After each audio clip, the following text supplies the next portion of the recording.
A Navy SEAL thought he'd survived the worst storms on Earth until the one that stole his dog. In a whiteout blizzard, Charlie vanished without a sound, and for 3 days the world was nothing but snow, silence, and a door that wouldn't stop staring back. Then, the impossible happened. Charlie crawled home half frozen, wrapped around 3 German Shepherd puppies that weren't his, guarding them like they were the last sparks of life on the mountain. Comment: miracle.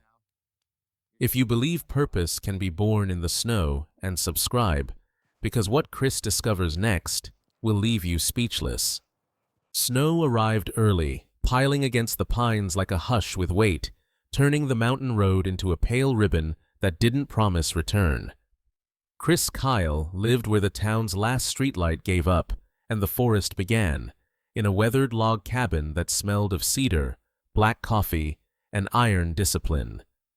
He was in his early 30s, built lean and hard the way long years of training carve a man, with a square jaw, close-cropped dark hair, and eyes that looked calm until they didn't.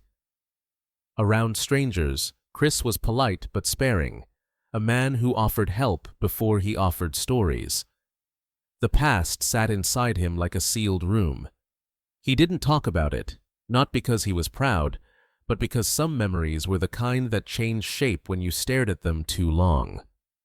Out here, he had learned a quieter language: split the wood, check the locks, count the batteries, fill the kettle, breathe. And beside him, always beside him, moved Charlie. Charlie was a full-grown German Shepherd, around 4 years old, tall at the shoulder, with a thick sable coat that caught the firelight in bronze and shadow, a black mask across his muzzle, and amber eyes sharp enough to read a thought before it turned into a decision. He was not the kind of dog that begged for attention. He watched. He listened. He chose his moments with the patient confidence of a sentry who believed the world was worth guarding. When Chris paced the cabin at night, Charlie's nails clicked softly on the floorboards, following at a measured distance, never crowding, never leaving. If Chris's breathing shortened, Charlie's ears would tilt forward. If Chris's hands curled into fists without meaning to, Charlie would step close and press his head into Chris's thigh, steady and warm, as if reminding him that the present had weight too. That was Charlie's gift. He didn't argue with the storm inside Chris. He simply stood in it with him. People in town called Chris the Navy SEAL, half with admiration, half with the careful respect reserved for men who look like they have seen things the rest of the room would rather not imagine. Chris didn't correct them. Labels were easier for others than the truth, and the truth was that he was trying to become ordinary again, one small habit at a time. He kept his cabin squared away, boots aligned, pantry stocked, radio charged. He didn't drink much. He didn't pray out loud. But some nights, when the wind combed through the trees and the cabin creaked like an old ship, he would rest his palm on Charlie's head and feel the dog's steady heartbeat under thick fur. It was a kind of vow without words. If one of them slipped, the other would pull back.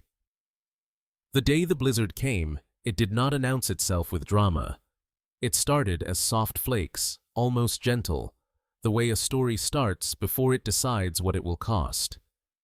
By afternoon, the sky had thickened into a low gray ceiling, and the wind began to shove snow sideways, erasing the edges of things. Chris moved through his routines like a man tightening armor. He checked the window latches, stacked extra logs beside the stove, set lanterns within reach, and tested the generator with the calm precision of someone who trusted preparation more than luck. Charlie stayed near the hearth, but his posture was different than usual. His body was still, yet coiled, ears pricked, nose tasting the air that slipped beneath the doorframe. He kept looking at the front door, not with impatience, but with focus, as if something beyond it was speaking in a frequency only he could hear. Chris noticed, of course he noticed. The smallest changes were often the loudest warnings to a man like him. He crouched and scratched behind Charlie's ears, feeling the dog lean into the touch for half a second, then pull back, eyes still fixed. "It's just weather," Chris murmured, though he didn't quite believe it. Outside, the world turned into a white wall, the kind that swallows tracks, sound, and sometimes people. Night sealed the cabin in. The wind rattled the porch rail. Snow drifted against the door as if trying to enter. Chris sat with a book he didn't really read, listening to the stove's steady ticking and the far-off groan of trees bending under ice. Charlie finally lay down, but he did not sleep. He watched the door the way a guardian watches a gate, and when Chris's eyelids grew heavy, Charlie's gaze stayed awake enough for both of them. At some point in the small hours, Chris dozed off in his chair. The fire dimmed to embers. The cabin's quiet became deep, layered, almost sacred. And in that quiet, something shifted. A soft scrape. A faint breath of cold. Chris woke with the old reflex, heart already braced, hand moving without thinking. The air felt sharper, cleaner, wrong. He looked up. The front door was slightly ajar, letting in a thin blade of wind and snow that dusted the floor like ash. For a moment, he couldn't understand it. He knew he had latched it. He knew the weight of that latch in his palm. Then his eyes dropped to the spot by the hearth. Empty. No warm flank. No amber stare. No steady presence to anchor the room. Chris stepped forward, and the cold hit his face as if the mountain had slapped him awake. Outside, the blizzard still raged. Inside, a silence opened like a mouth. Charlie was gone. And the question that tightened Chris's chest was not how, but why. What could possibly call a dog like Charlie into a storm that could swallow a world? The blizzard did not feel like weather anymore. It felt like a living thing pressing its palm against Chris Kyle's face, testing how much breath a man could spare. He stepped onto the porch and the cold struck him cleanly, the kind of cold that makes eyelashes heavy and thoughts sharp. The door behind him thudded shut, and for a second he wanted to open it again, to rewind time back to when Charlie was still a warm presence by the stove. But the snow on the floor inside had been real, and so was the emptiness where a dog should have been. Chris adjusted his jacket, pulled the hood tight, and moved forward as if the wind were another opponent that needed a plan. He didn't waste words calling for help.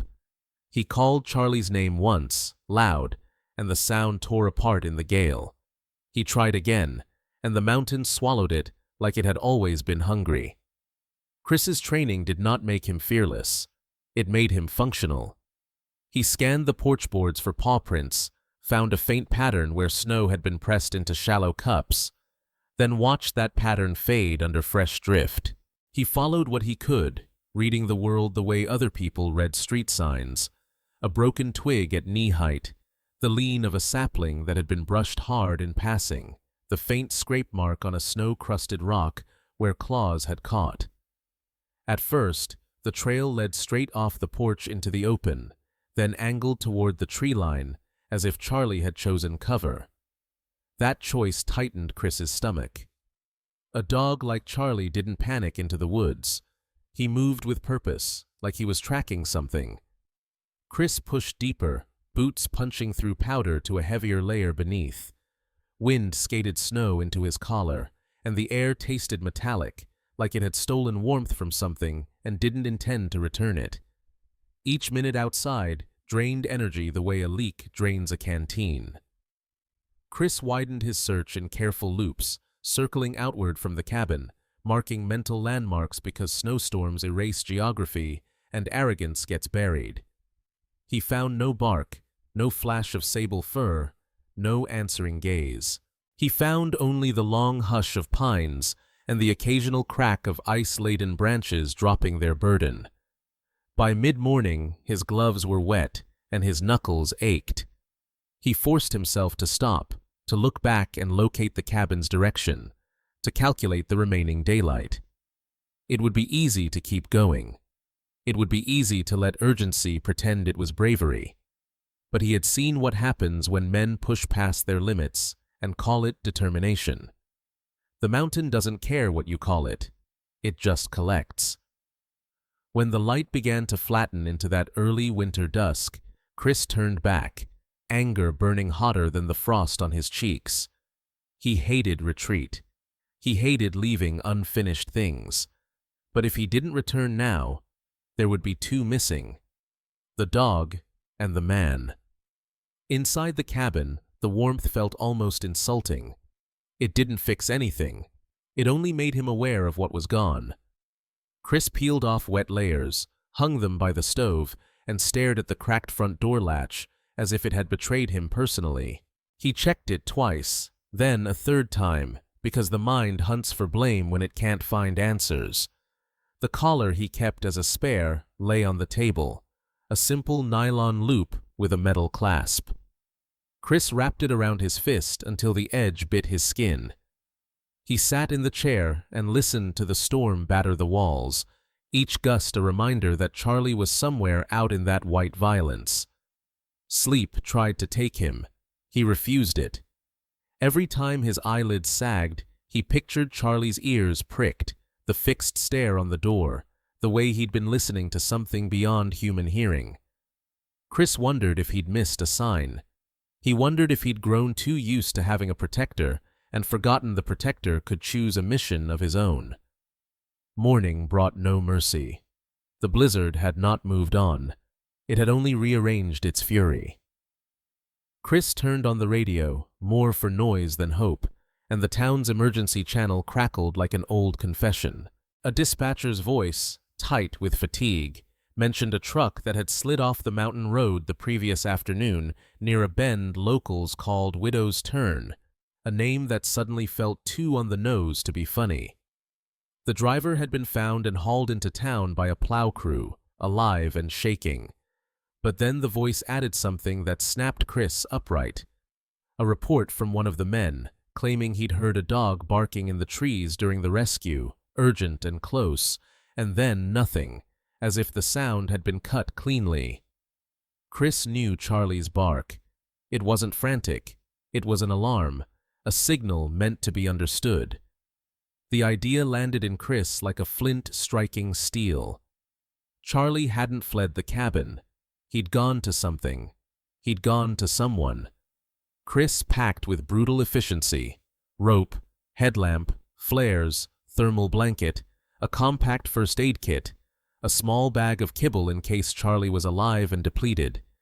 He drove as far as the snow-choked road allowed, then continued on foot along the ridge, the wind punching at his ribs. Near Widow's Turn, the landscape looked disturbed, as if the blizzard had briefly revealed a struggle before covering it again. A shallow trench where tires had cut, a snagged strip of blue tarp flapping from a broken branch, and the hard dent in snow where something heavy had slid. Chris crouched, using his gloved hand to brush away the top layer. That was when he saw it, a thin smear of diluted blood, pink against white, leading away from the road toward the trees. His throat tightened, not with panic, but with a focused dread that had a familiar taste. He followed the stain, then found the print. Charlie's paw marks, deeper than before, with a slight drag to one side as if weight had shifted, as if one leg was favoring. The trail didn't wander. It went straight into a narrow ravine where the pines grew close and the wind sounded different, muffled, secretive. The darkness inside that cut in the earth looked like a mouth holding its breath. Chris stood at the edge, heart hammering, and for the first time since he'd found the door ajar, he felt something worse than fear. The sense that Charlie had been shielding something in there, and that the storm was not the only danger waiting in the white. Day 3 didn't bring warmth, but it brought visibility, and in the mountains that can feel like mercy. The wind still cut like a blade, yet the sky had thinned from bruised gray to a pale, exhausted blue. Chris Kyle stood at his porch rail with eyes that hadn't truly closed in 2 nights, listening for anything that didn't belong to the storm. A bark, a scrape, a rhythm of paws. He had been to the ravine yesterday and come back with his jaw clenched so hard it ached because the darkness down there had swallowed his flashlight beam and given nothing back.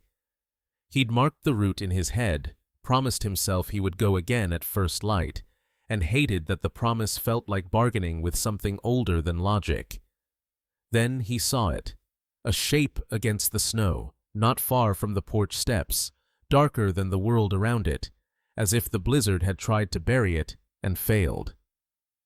For a heartbeat, Chris didn't move. He couldn't. His brain ran the cruel options first: deer, log, shadow, mistake. But the shape lifted its head a fraction, and the movement was unmistakable, the small, stubborn motion of a body that had chosen survival not for itself, but for someone else. "Charlie," Chris breathed, and the name came out raw, like he'd pulled it from his own throat with bare hands. Charlie lay curled tight, his thick sable coat rimmed with ice, fur matted along his chest and forelegs. He was thinner than he should have been, ribs faintly visible beneath wet hair, and his breaths were heavy, drawn in with effort and released with a slow shudder. When he recognized Chris, his tail made one exhausted sweep against the snow, not wagging so much as signaling, "I'm here. I did what I could." And only then did Chris see the smaller shapes pressed into Charlie's belly. 3 German Shepherd puppies, no more than 5 or 6 weeks old, each one a trembling bundle of tan and black fluff with ears not yet sure whether to stand. Their eyes were wide and glassy with fear, and their tiny bodies shook so hard Chris could see the vibration in their fur. One of them had a thin white blaze down its nose, like someone had touched it with a paintbrush. Another had oversized paws that promised the dog it would become. The third, the smallest, barely moved at all, tucked under Charlie's chest, where the heat was strongest, breathing in shallow, raspy pulls. They weren't Charlie's pups, not by blood, not by time, not by anything the world would call sensible. Yet Charlie held them like a fortress holds civilians, curled around them with the same deliberate posture he used when he guarded the cabin at night. Even half frozen, he kept his body between them and the open air. Chris dropped to his knees in the snow, ignoring how it soaked through his pants, ignoring how the cold tried to bite into his bones. He moved slowly, voice low, the way you move around something sacred and fragile.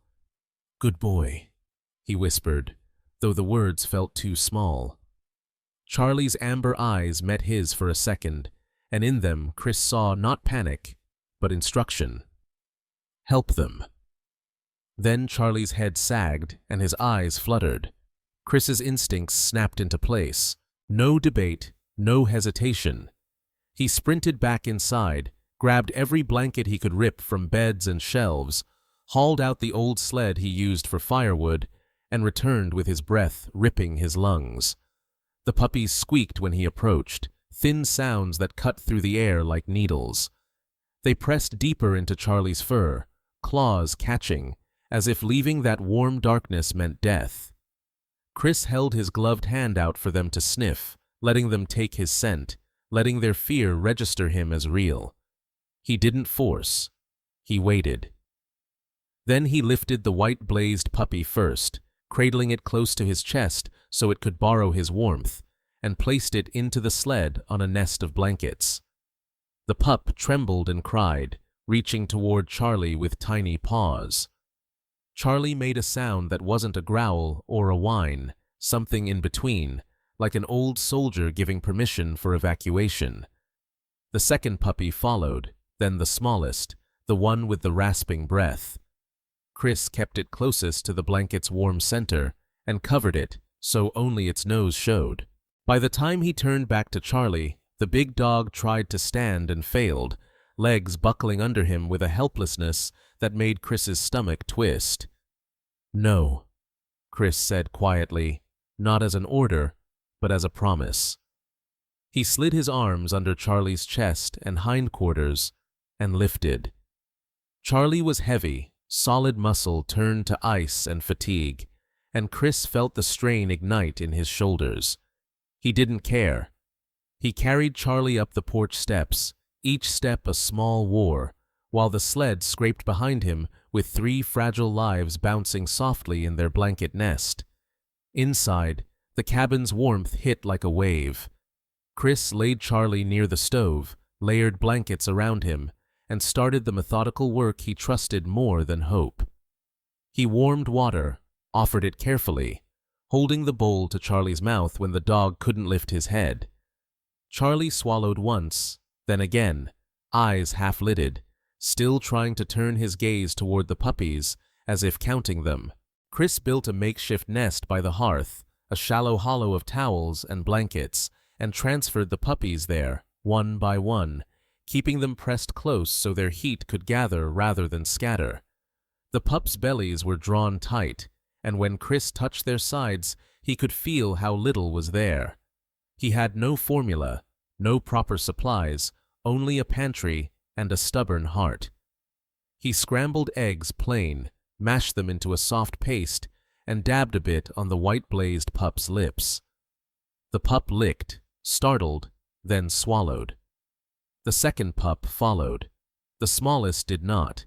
It only breathed with that faint rasp, eyes dull, body too still. Chris watched it and felt something inside him shift, the old familiar pressure of responsibility, heavier than any pack he'd ever carried. He needed a name to keep his focus sharp, to keep fear from turning him into stone. Scout, he murmured, as if naming the smallest could anchor it to life. Charlie stirred, dragging himself a few inches closer to the nest, and the puppies instinctively crawled toward him, pressing into his fur with desperate trust. Chris knelt beside them, palm on Charlie's shoulder, feeling the dog's body shiver beneath his hand. Only then did he notice the collars, or what passed for them, thin strips of material tied around the puppies' necks like makeshift tags. Chris's fingers worked carefully, untangling fabric from fur. On one strip, half hidden under ice, was a stamped symbol, dark ink on cheap woven tape, the kind used for inventory, not for love. The sight turned Chris's blood cold in a new way. Before he could think further, Charlie's breathing changed. It hitched, a sudden stutter, then slowed. His head dropped, heavy as stone. Chris leaned in close, ear to Charlie's chest, listening for the steady drum he depended on. For a terrifying second, the rhythm faltered, and the room seemed to tilt. 3 puppies whimpered. Scout's tiny breath rasped once, and Chris realized that if Charlie slipped away now, the warmth holding this strange little family together might vanish with him. The cabin smelled like wet fur, hot metal, and the sharp, clean sting of boiled water, as if Chris Kyle had tried to scrub fear out of the air by sheer force of routine. Charlie lay near the stove on a layered bed of towels, his chest rising in uneven waves, his eyes open just enough to track the puppy's small movements by the hearth. Chris had kept 2 fingers against Charlie's ribcage for long minutes, counting the beats the way he used to count seconds in darker places. The rhythm had steadied, but it wasn't strong. It was stubborn. The puppies slept in a tight pile, their tiny bodies pressed together like a single breathing creature, except for Scout, who kept slipping into shallow, wheezing naps and waking as if startled by his own weakness.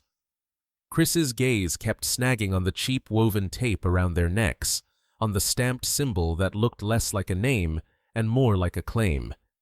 He made the call before dawn fully brightened, because waiting felt like gambling. "Doctor."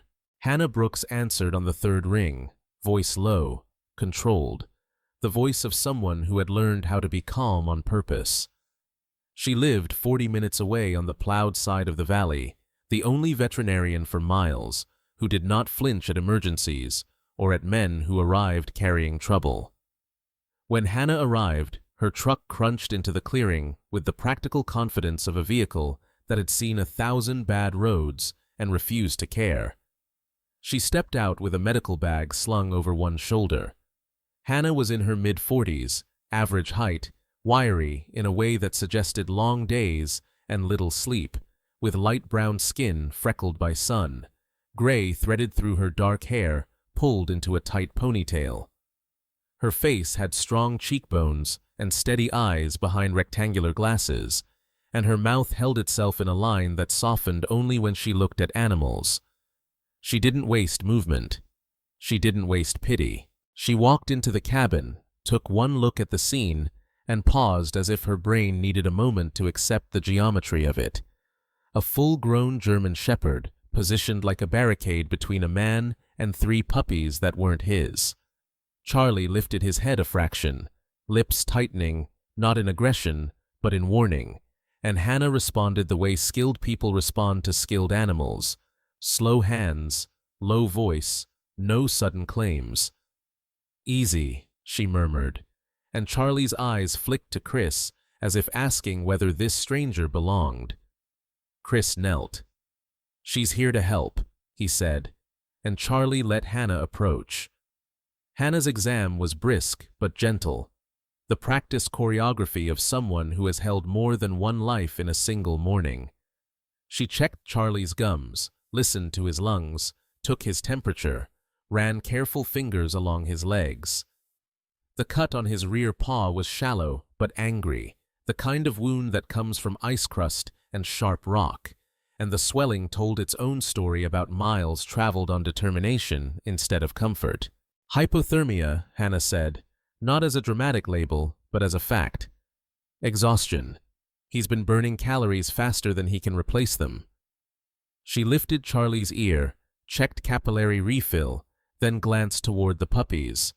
When she moved to them, Charlie tensed, and Chris saw the tremor in his legs, the way his body wanted to rise and couldn't. Hannah didn't force separation. She examined each puppy within Charlie's reach, letting them stay close enough to touch him with their paws. The white-blazed pup shivered but licked her fingers. The big-pawed one growled softly, more offended than dangerous. Scout barely reacted, his breathing still thin and rough. Hannah's expression tightened. "This one's in trouble," she said, and her voice softened by a single notch. She pulled supplies from her bag, a small IV kit, fluids warmed against her own body, and a tiny catheter. She worked fast, the kind of fast that comes from respect for time. Scout whimpered, then went quiet as the fluid slipped under his skin, a slow, borrowed strength. Hannah instructed Chris like she was briefing a competent partner, not comforting a civilian. Warmth without overheating, small feedings, frequent, monitor his breathing. If it worsens, you call me, no matter the hour. Chris nodded, absorbing it the way he absorbed mission parameters, because it was easier to obey rules than to admit he was scared. Then Hannah saw the tape. She pinched the woven strip between her fingers, lifted it into the light, and her mouth drew tight again. The stamped symbol was crude, ink pressed hard, like a brand that didn't bother to be pretty. Hannah exhaled. "Chris," she said, and her tone changed, the way a voice changes when it has to carry bad news carefully. "These aren't just lost pups." She asked where he found them, and Chris told her only what he knew. Charlie came back with them in the storm, curled around them like a promise. Hannah nodded, eyes narrowed in thought. "That tape," she said, "looks like something I've seen on dogs from illegal breeding setups. Or theft rings. Quick tags. Inventory, not identity." Chris felt heat flare behind his ribs, anger and nausea braided together. He'd seen living beings treated like equipment before. It never sat right in his mouth. "What do we do?" he asked. Hannah's gaze didn't flinch. "Legally, animal control should be notified. They'll open an investigation." She paused, letting the word legally hang there like a weight. "But they may also take the pups immediately. Quarantine, holding, paperwork, and in the meantime—" Her eyes moved to Charlie, who had dragged himself closer, nose touching Scout's back as if counting breaths. "In the meantime, you risk losing the one thing keeping them stable." Chris's hands curled around the edge of the table until the wood creaked. He wasn't a man who feared authorities. He feared helplessness. He feared watching something precious get moved around like a file folder while it bled out. He didn't want to hide. He didn't want to break the rules. He just wanted the rules to admit that life doesn't always wait for signatures. Hannah gave him a look that said she understood exactly where he was standing and how lonely it was. "Let's get them through today," she said quietly. "Then we talk options." For a few hours, the cabin found a fragile rhythm. Charlie drank a little more. The pups ate small bites. Scout's breathing eased, barely, enough for Chris to feel hope rise and immediately fear it. Outside, the sky cleared into a bright, cruel blue, and the snow reflected sunlight like glass. That was when the engine noise arrived, too smooth to be a neighbor's old pickup. A vehicle rolled into the clearing and stopped as if it owned the place. Hannah's eyes flicked toward the window. Chris's posture changed instantly, shoulders squaring, attention sharpening. He opened the door, and cold air rushed in carrying a new scent: cologne and exhaust. A county animal control SUV sat in the snow, clean and white, and beside it stood a man in a uniform jacket with a clipboard, his face young and tired. With him was another man who didn't belong in a storm. He wore a brand new parka that still had that stiff store-bought shape, and his smile was too quick, too confident, like he'd already decided the ending. He was in his late 30s, tall and sleek, with carefully trimmed stubble and a jawline sharpened by self-importance more than hardship. His eyes skimmed the cabin as if it were a shelf of goods. "You Chris Kyle?" he asked, voice smooth. "I heard you're holding some dogs that aren't yours." Behind Chris, Charlie struggled up, legs shaking, and planted himself between the hearth and the door with a low, steady growl that sounded less like threat and more like law. The man's smile widened. He pulled out his phone, tapped the screen, and held it up. A photo filled the display. A German Shepherd female in a cramped kennel, ribs showing, chain on her neck, eyes too tired to fight. The man's voice was syrup with a blade inside it. "I'm here to reclaim my property," he said. Chris looked at the photo, then at Charlie, whose eyes burned with something raw and unmistakable, as if the dog recognized the truth in that image and hated it. Chris felt his hands go cold in a different way. If this man was lying, he was dangerous. If he was telling the truth, it was worse. Morning light made the snow glitter like shattered glass, beautiful in the way a blade can be beautiful if you forget what it does. Chris Kyle stood at the threshold of his cabin, with the animal control SUV idling in the clearing, the man with the two new parka still smiling, as if the world owed him obedience. Behind Chris, Charlie held his ground on shaking legs, chest lifted, eyes locked on the stranger. The puppies whimpered, sensing tension the way small creatures sense thunder before it arrives. Chris did not reach for a weapon. He reached for something harder to hold: control. His voice stayed level, neither pleading nor threatening. "If those dogs are yours," he said, "then you won't mind waiting while we confirm it." The young animal control officer, a sandy-haired man in his 20s with chapped cheeks and weary eyes, shifted his clipboard and looked relieved to hear an option that wasn't a fight. The man in the parka didn't. He scoffed, but his gaze flicked toward the cabin interior, like a shopper checking the condition of merchandise. That flicker told Chris everything he needed to know about his heart. Hannah Brooks stepped forward from the warm shadow of the doorway, her glasses catching a thin stripe of light. She didn't raise her voice. She didn't need to. "I'm the attending veterinarian," she said, calm as a metronome. "One puppy is recovering from severe dehydration. Any removal today could kill him." The parka man's smile faltered, then tightened back into place, practiced. "That's not my problem," he said.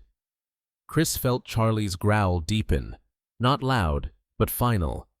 It wasn't anger. It was the sound of a dog refusing a lie.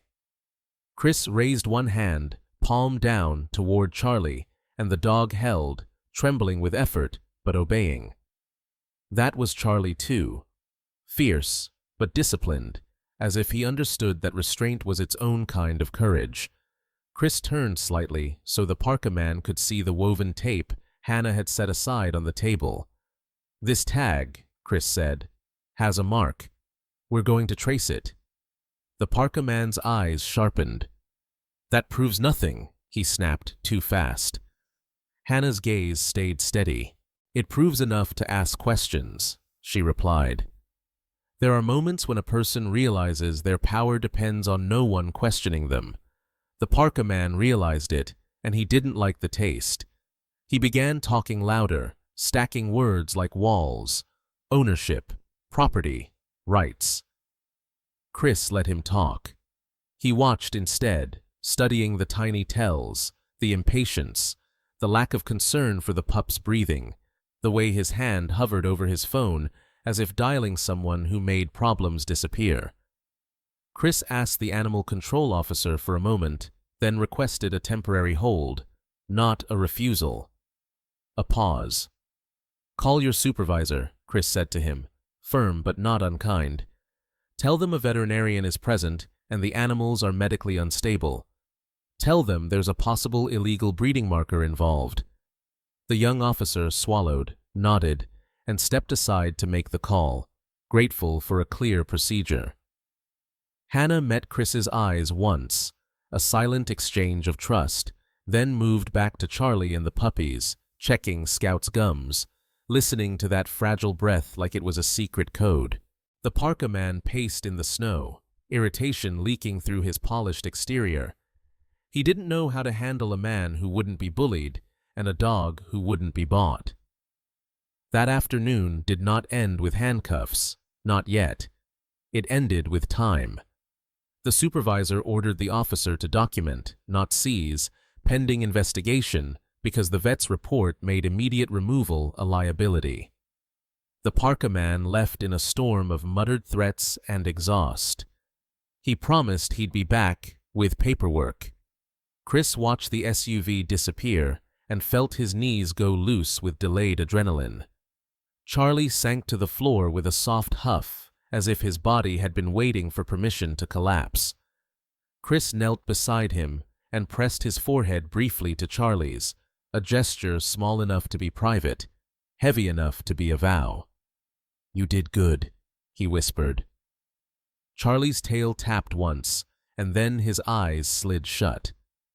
Over the next days, Hannah became the hinge that turned chaos into action.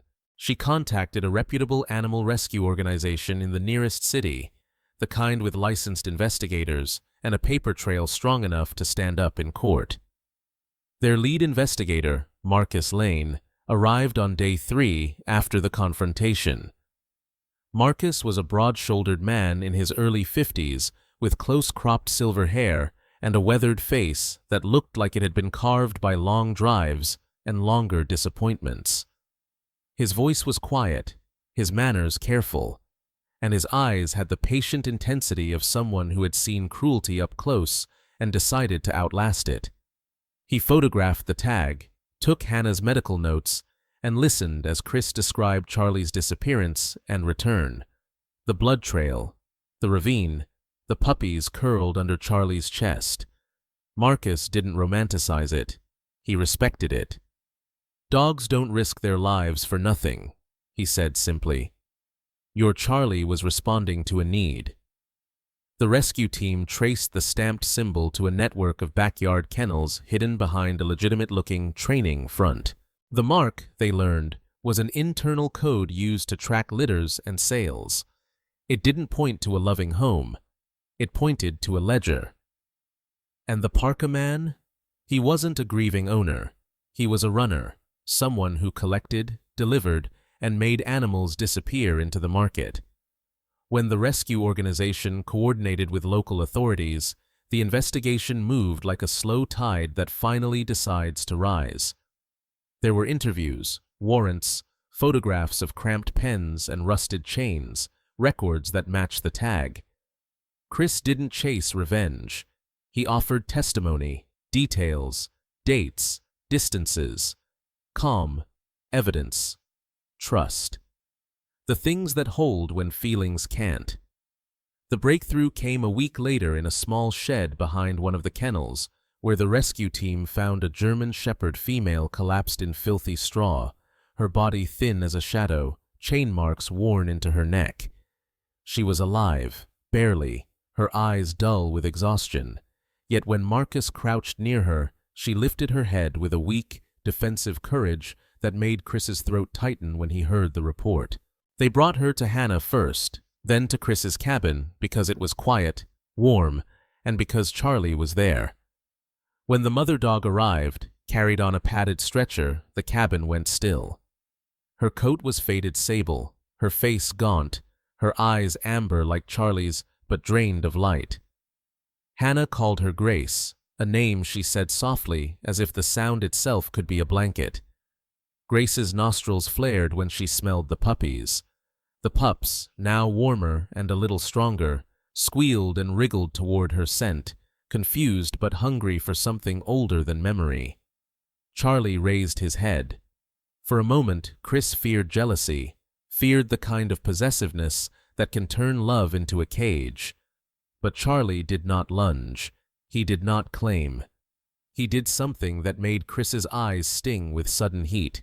He pushed himself up, took one slow step back, and lowered his head, like a soldier stepping aside when the rightful guardian arrives. Grace crawled forward, trembling, and pressed her nose to the pups. One by one, she licked their faces with frantic gentleness, as if apologizing for every hour she hadn't been able to reach them. The puppies melted into her, and the sound they made was not a cry this time, but a relief so pure it felt like music. Charlie lay down at their side, not as owner, but as witness. Chris let out a breath he didn't know he'd been holding for weeks. He knelt beside Charlie and ran his hand along the dog's neck, where warm fur met healed ice.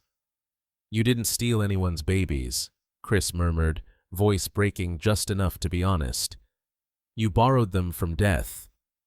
Charlie's eyes half closed, and his tail thumped once, satisfied, as if that was exactly the mission report he'd been waiting to hear.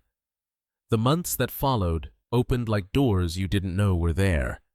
First door, Charlie recovered fully, his paw healing into a scar that looked like punctuation at the end of a hard sentence. The town's hardware clerk started calling him the hero dog, and Charlie accepted the praise with mild annoyance, more interested in whether Chris was sleeping through the night. Second door, the puppies grew strong, their legs turning from wobble to sprint, their ears rising like little flags of confidence. Scout, the weakest, became the cheekiest, stealing Chris's socks and trotting away with them like trophies, as if reminding him that life enjoys its jokes. Third door, Grace regained weight and brightness under Hannah's care and the rescue organization's foster network. No longer a chained silhouette, but a creature allowed to breathe in dignity. Fourth door, Chris found a purpose that didn't require war. With Hannah and Marcus, he helped start a small program that paired rescued dogs with families who needed support, including veterans and older neighbors living alone on mountain roads. Chris trained with patience instead of pressure. He built trust the way Charlie had taught him: steady presence, clear boundaries, warmth without crowding. And the cabin, once quiet with a silence that hurt, filled with new sounds, new footfalls, new breathing, a chorus of second chances. Some nights, Chris still woke to the wind, but now, when he sat up, Charlie would lift his head, blink slowly, and settle back down, as if to say, "The storm is outside. You're here. We're here." And that, in the language of the saved, was the closest thing to peace. In the end, Chris didn't just find a dog in the snow. He found a reminder that God still writes hope into places that look blank, like fresh drifts before the first footprints. Charlie's courage wasn't an accident of instinct. It felt like a small miracle, the kind heaven slips into ordinary life when a heart is willing to keep walking, even when the wind says stop. Maybe that's how God works most days, not always with thunder, but with a loyal soul, a warm body curled around the weak, a quiet nudge that says, "Help them, don't look away." And if you're watching this with your own burdens, your own storms, remember, your miracle might not arrive as a perfect answer. It might arrive as a purpose, a second chance, a moment to choose compassion when it's inconvenient. If this story touched you, please share it with someone who needs hope today. Leave a comment with a prayer or a message for anyone going through a hard season, and subscribe for more true-to-the-heart stories of love, rescue, and redemption. And may God bless you and your family, protect you on every road you travel, and fill your home with peace, courage, and the kind of love that never lets go.